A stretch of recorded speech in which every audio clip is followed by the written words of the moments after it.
Major legal news today as Trump White House veteran Steve Bannon formally surrendered to the feds for his indictment on 2 crimes.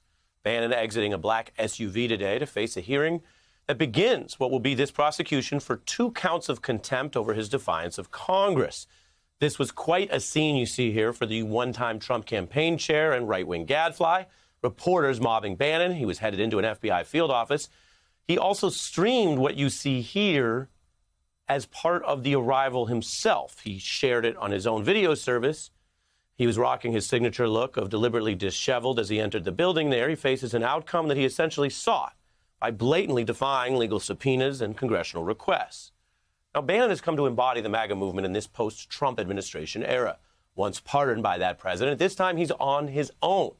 And he's gone farther in his defiance than even Trump's lawyers suggested. I'll explain that in a moment.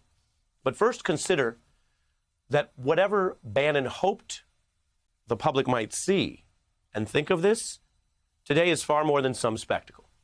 This is a legal shift. There were a lot of debates about law and cooperation back in the Trump era.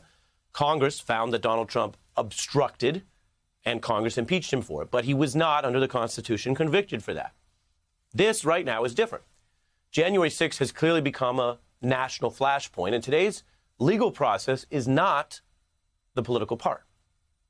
The bad news for Bannon is this is the criminal part, with the Justice Department finding that Bannon committed a new crime while covering up whatever went down on January 6th. And DOJ will do everything in its power to now convict and jail him for it. In court, Bannon is presumed innocent and has a right to a fair trial. Out of court, as he live-streamed his own perp walk into that building, he tried to divert attention from that somber process and create a kind of a pep rally, claiming an assortment of supporters while decrying the noise he himself was amplifying. Everybody watching in the war room, we're here today. I don't want anybody to take their eye off the ball of what we do every day, okay? We got the Hispanics coming on our side, African Americans coming on our side. We're taking down the Biden regime. Every day, the focus, you got Raheem Kassam today, you got Dr. Peter Navarro, Captain Bannon. You're going to have Boris Epstein, the whole show. Intense. We got polling out, economic data out, everything. I want you guys to stay focused, stay on message. Remember, signal, not noise. This is all noise, that's signal. Thank you very much. Are you optimistic today? How are you feeling today, Mr. Bannon? That is the Bannon of it all. He's claiming to take down an administration while walking into court because he has no other choice. You see there the fusion of bravado and broadcasting that blurs any sense of which part of this is real and which part is another piece of show. Now, that is deliberate. That's why he and Donald Trump vibed so much on the campaign trail. But that's not the end of the story tonight. We give you all the facts. We will show his perspective like we would in any trial. But look inside the courtroom. These are the new sketches where Bannon sat quietly with his lawyers. He was there, captured in his trademark double-popped collar and a brown jacket. He took reportedly some notes, as if this were a serious process, not the noise that he claimed it to be outside. He was subjected to the standard swearing in before the federal judge. And the other difference that hangs over Bannon is this time, he will be judged through a system that is not overseen by the president he helped elect. And Bannon's not just another MAGA figure in a long line of loud people. He chaired the general election campaign that Trump won. He is the guy who landed the plane, who won the Electoral College, who got the promotion to chief strategist in the White House, where he pushed policy, leading his specific list of goals that were put up on his famous whiteboard, which could be seen in those photos there when he would meet with people. Immigration crackdowns, repealing Obamacare. The board behind him was his public promise to perpetual fights. The third, broadly, line of work is what is deconstruction of the administrative state. And if you think they're going to give you your country back without a fight, you are sadly mistaken. Every day it is going to be a fight. It's always a fight with him. But this matters beyond the character. There are some who try to reduce Steve Bannon to a character or a caricature. And that actually weirdly feeds partly into his own narrative. But the history is more complicated. It speaks to this clash tonight and why it matters. Bannon has always looked for these fights. It is not merely a public act.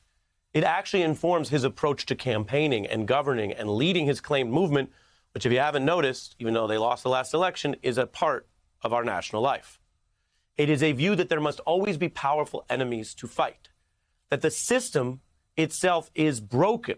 It cannot be reformed. It must be, as he just said, deconstructed. It's why Bannon spent his first weeks in power, and thus Trump's first weeks in power, leading charges that often failed as a matter of governance, like a travel ban that was ultimately pared back. At that time, in 2017, Bannon was a smart guy, deliberately leading the government into basically breaking the law. A travel ban that he rammed through, rushed and unchecked, was then struck down by the courts. Well, now Bannon continues this type of project. He lives his own life with a spurt of bravado and risk-taking.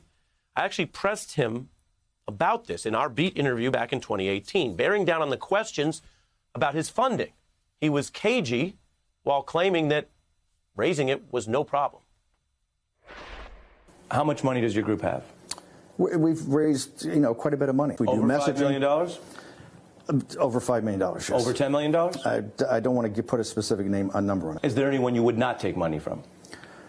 Well, I would not take money from foreigners, right? And there's certain people, I'm pretty selective about, who I take money from. I've always had good partners, always had partners that have been pretty happy, so I'm pretty selective about who I take money from, but I've never had a problem raising money. Never had a problem raising money, maybe not, but he did have a problem raising it legally. That's according to prosecutors who indicted Bannon for literally ripping off his own MAGA supporters and Trump fans to take their money.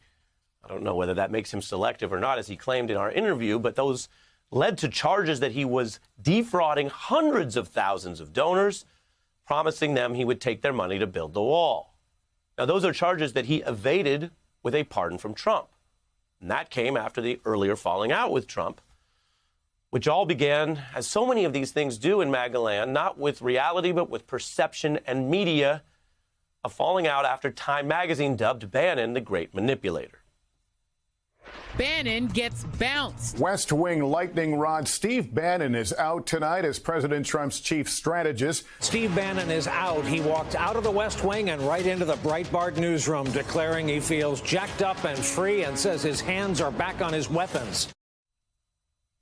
Hands back on his weapons. Again, that's, in his case at the time, was a reference to the media weapons. And he went on to argue that he was basically still the self-anointed leader of this MAGA movement. What's your current relationship with President Trump?